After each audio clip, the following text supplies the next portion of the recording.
شروع اللہ پاک کے پاک نام سے جو نہایت مہربان اور بڑا رحم کرنے والا ہے۔ السلام علیکم دوستو۔ اسرائیلی وزیر اعظم نیتن یاہو زخمی ہو گیا۔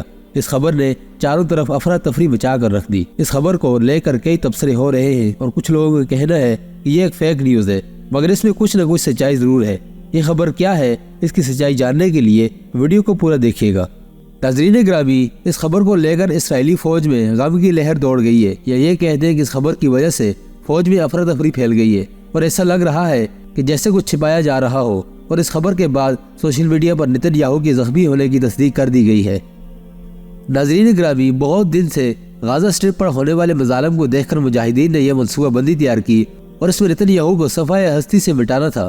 یہ قصہ شروع ہوتا ہے جب نیتن یاہو معاہدے کے بعد بھی اپنی بات سے مکر گیا، یا اس نے معاہدہ توڑ دیا۔ جنگ بندی کے بعد بھی غزہ اسٹرپ کو ظلم و جبر کا نشانہ بنایا جا رہا تھا۔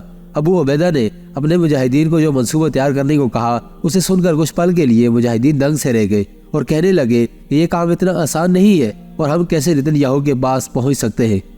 یہاں پر ابو عبیدہ کا کہنا تھا کہ اگر گھر سے کفن باندھ کر نکلے ہیں تو کوئی بھی مشکل نہیں رہے گی، ہمیں اپنی زندگی کی بقا کی پرواہ نہیں ہے، اور خوف اسے ہونا چاہیے جو زندگی کو پسند کرتا ہوگا، اور خوف تو نیتن یاہو اور اس کے فوجیوں کو ہونا چاہیے۔ ہم تو مرد مجاہد ہیں۔ یہ تمام باتیں سن کر مجاہدین کے اندر ایک جوش اور جذبہ پیدا ہو گیا تھا۔ یہاں پر جو منصوبہ بندی ابو عبیدہ نے تیار کی، اس کا امیر ایک مجاہد کو بنا دیا جس کا نام ابو یوسف تھا۔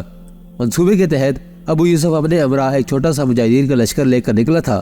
بڑی احتیاط سے ابو یوسف تل ابیب گیا۔ اسے کسی نے پہچانا نہ تھا، نہ ہی اسرائیلیوں کو بھنک تک لگی تھی۔ ناظرین گرامی، تل ابیب دنیا کا 17واں مہنگا ترین شہر اور نیتن یاہو بھی یہی رہتا ہے۔ دوستو، نیتن یاہو کی قیامگاہ پر پہنچنا ایک انتہائی مشکل کام تھا، لیکن مجاہدین ابو یوسف کی قیادت میں وہ وہی کچھ کر رہے تھے جو کہ ابو یوسف اسے کہتے تھے۔ ابو یوسف ابو عبیدہ کے ہاتھ بندے تھے، تو اسے جب وہ مقررہ مقام پر پہنچ گئے تو سامنے اسرائیلی فوجی تھے۔ مجاہدین نے نہایت چالاکی سے اس کی قیامگاہ کا گھیراؤ کیا۔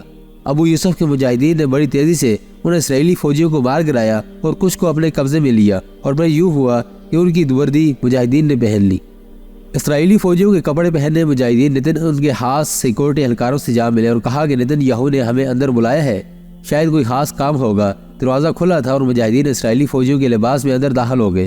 وہ تیزی سے اندر جانے لگے۔ وہ تقریباً 10 مجاہدین تھے، اور مجاہدین نے بڑی تیزی کے ساتھ حالات کا جائزہ لیا تھا، اور وہ جیسے ہی گھر کے اندر پہنچ گئے ان کے ساتھ ابو یوسف بھی تھے۔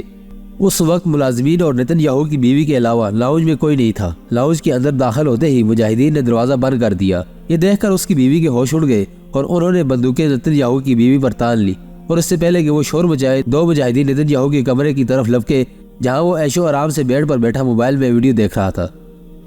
جب مجاہدین نے ان پر بندوقیں تانی تو نیتن یاہو کے ہوش بھی ٹھکانے نہ تھے، اور وہ حیران ہو گیا کہ میری آرمی مجھ پر بندوقیں تان رہی ہے۔ وہ سوچ بھی نہیں سکتا تھا کہ مجاہدین اس کے گھر تک پہنچ سکیں گے۔ اس سے پہلے ابو یوسف نے اس کے سر پر پسٹل تان لی اور یہ کہا کہ اگر اس نے ہوشیاری کرنے کی کوشش کی تو وہ جان سے جا سکتا ہے۔ پھر ابو یوسف نے کہا کہ جو معصوم فلسطینی کو تم نے نامعلوم مقام پر لے گئے ہو، ان کو واپس کرے، نہیں تو پھر معافی کی کوئی گنجائش نہیں ہوگی۔ اس دوران ہاتھا پائی میں نیتن یاہو مزید زخمی ہو گیا تھا۔ اب نیتن یاہو مجاہدین کے بیچ کھڑا تھا اور اس کی ویڈیو بن رہی تھی۔